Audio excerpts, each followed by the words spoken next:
Hey guys, I'm Bailey. I'm Heather. And this is our new YouTube channel, Growing Side by Side.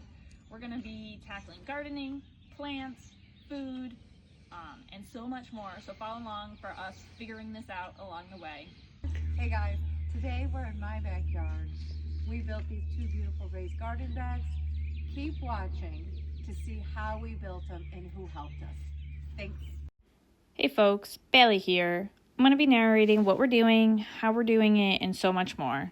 So as I'm going, I hope you enjoy my narration, learn something new, maybe, and just find some humor within it. So buckle up, enjoy the ride, and have fun. Right here is Paul and Heather. Paul is Heather's husband. He's showing us the ropes on the ropes today, on the tools, the machines, how to make all of this. Because if we're being real, we have no idea how to start or how to make this. So shout out to Paul. Heather just gave it a try. She crushed it. Here I am.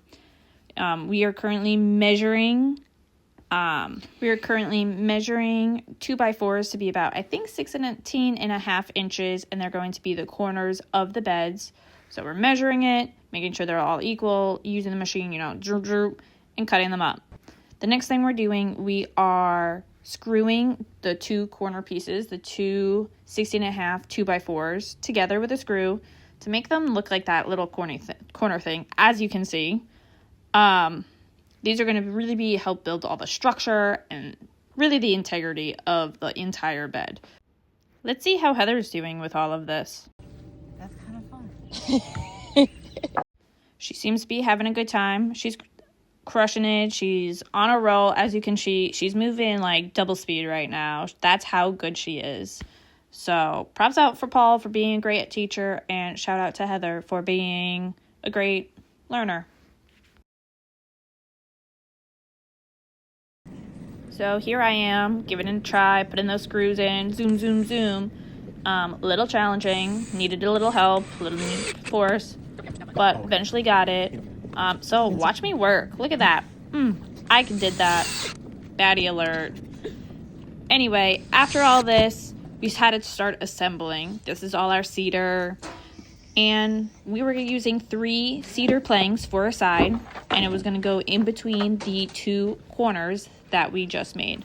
So watch Heather put them all together. Boom, boom, boom. Just like that. Queen.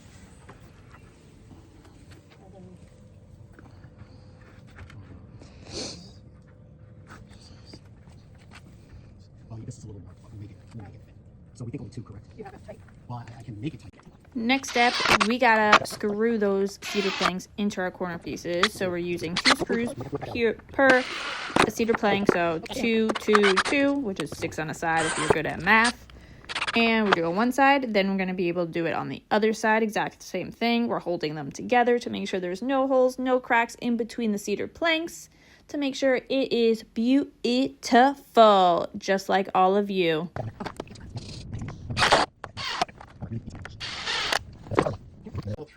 Next, to make sure these sides are strong, structural, and not going to fall apart on us, we are putting one of those 16.5 2x4s right in the middle, which was about 3 feet in. Measure it, boom, boom, boom. Then we're going to screw it in. The 2x4s are going to be on the outside of the garden bed because we don't want these 2x4s touching our soil because they are pressurized.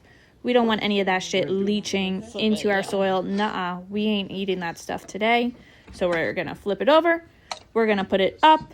We are going to screw it in. And once again, we're going to then have one completed side. Now we're completing the same thing on another one. We completed one side. This is the other side. Screwing those cedar planks right into the corners. 2 screws per cedar plank. We're holding them together, make sure there's no cracks or spaces in between the cedar planks. We want it looking pretty. So this is boom, getting it all done, doing the other side. Look how quick I am. It may be going 6.4 times as fast as it was, but it makes me look like I'm working hard and I'm crushing it. So enjoy. Now, once again, we are putting the middle 2x4 in the middle, just to keep it structural, strong, just like all of us.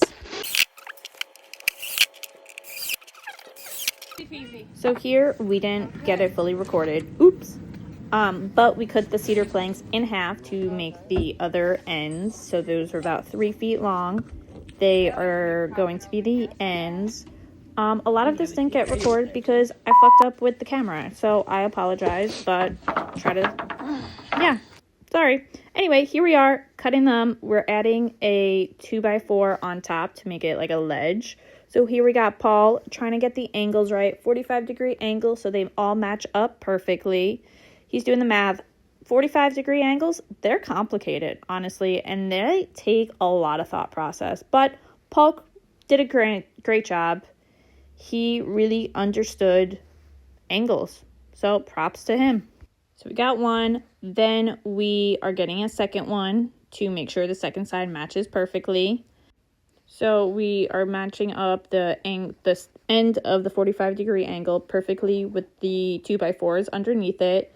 Then after we make sure it's perfectly aligned, we're going to screw in screws 1, 2, 3, one on both ends, one in the middle, all into those 2x4s. So make sure the screw goes right in to that 2x4. If it doesn't, it's not going to work as well. So make sure you do it right.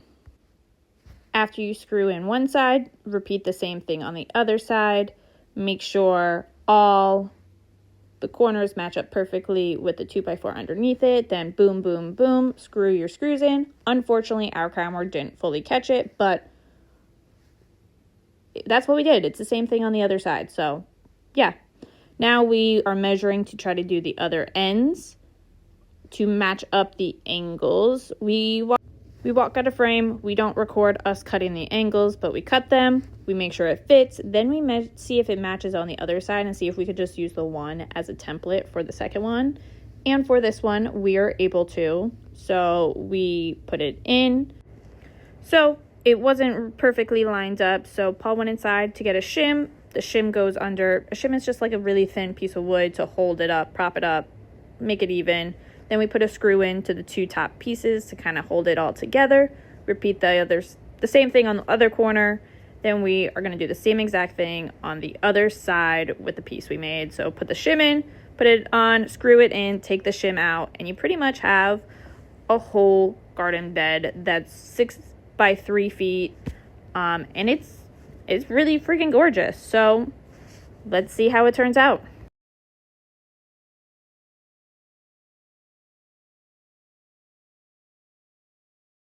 We picked the bed up. It was pretty light. Obviously, we moved it to where we think we want it for now. And check this out. This is a 3 feet by 6 feet cedar bed. And honestly, it did not cost too much. It was $55 total for one bed.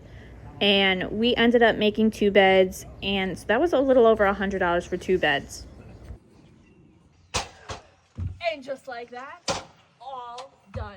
2 garden beds all completed in a matter of poof. Check back our next video to see what we add in it. Peace out, folks.